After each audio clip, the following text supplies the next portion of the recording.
Nama saya Mark Louis Benedict dan saya adalah pengurus projek Aid Malaysia di negeri Sabah. Saya bertanggung jawab dalam menguruskan operasi dan pengurusan tim lapangan kami di dalam aktiviti restorasi hutan di kawasan Kinabatangan.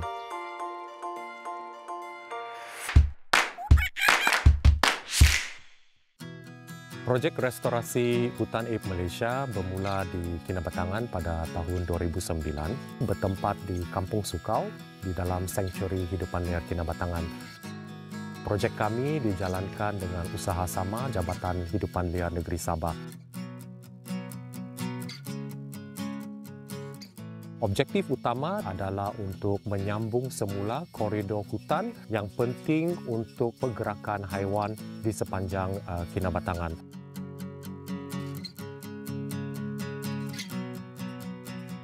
Kawasan landscape Kinabatangan telah terjejas akibat daripada aktiviti pembalakan dan juga daripada pembukaan kawasan untuk perladangan. Dan ini menyebabkan pergerakan haiwan sangat terbatas, terutamanya untuk migrasi daripada satu kawasan hutan ke hutan yang lain. Menyambung semula koridor hutan di kawasan Kinabatangan ini sangat penting untuk memastikan bahawa haiwan-haiwan yang ada di sini dapat bergerak dengan sempurna dan mempunyai cukup kawasan dan cukup makanan untuk terus hidup dalam jangka masa yang panjang.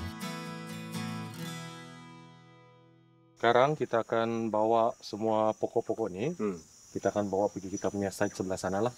Alright, so kita akan angkat semua barangan kita termasuk baja, peralatan menanam semua. Lepas tu kita akan menuju pergi tempat planting area lah.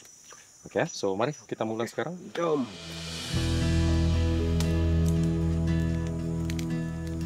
Pokok-pokok yang kami tanam, 90% adalah pokok-pokok yang tumbuh di kawasan Kinabatangan dan dipelihara di dalam nursery kami.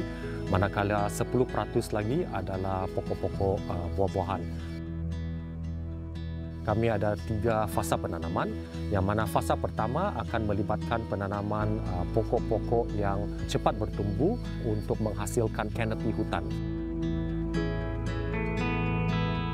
Penanaman fasa kedua akan melibatkan spesies-spesies pokok yang berlainan untuk menambah kepadatan dan juga diversity pokok yang ada di sini.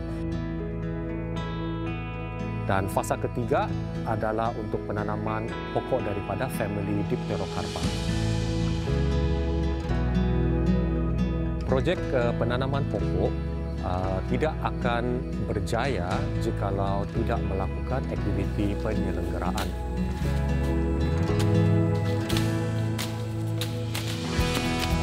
Dengan melakukan penyelenggaraan secara berkala, ianya akan meningkatkan peluang bagi pokok-pokok yang ditanam ini untuk mencapai tumbesaran yang tinggi.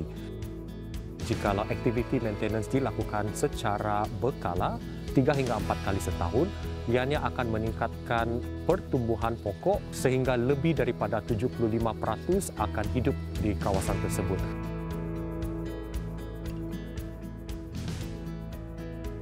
Salah satu aktiviti yang kami turut buat adalah untuk memasang perangkap kamera.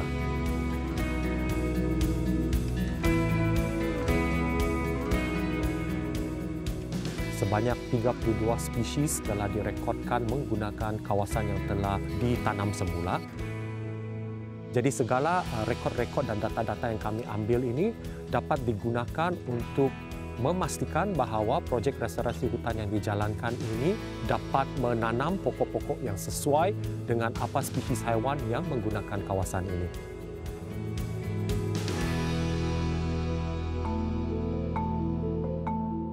Kami mengutamakan penglibatan komuniti setempat kerana kami percaya bahawa komuniti setempat memainkan peranan yang paling utama dalam menyokong usaha konservasi di kawasan ini.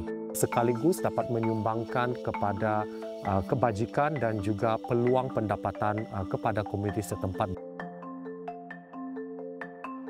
Sejak bermulanya projek restorasi hutan Aid Malaysia pada tahun 2009, kami sudah menanam lebih daripada 150,000 pokok di kawasan yang terosot dan terdegradasi di kawasan Kinabatangan. Daripada jumlah 150,000 pokok ini, lebih daripada 90% pokok telah membesar dengan subur dan tinggi.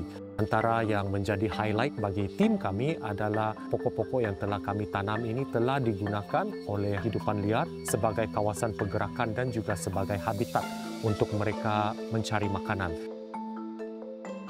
Ini menunjukkan bahawa koridor hutan yang telah direstorasikan semula sangat penting sebagai habitat jangka masa panjang bagi pelbagai spesies yang ada di kawasan Kinabatangan. Bila kita kenal, kita cinta. Bila kita cinta, kita lindungi.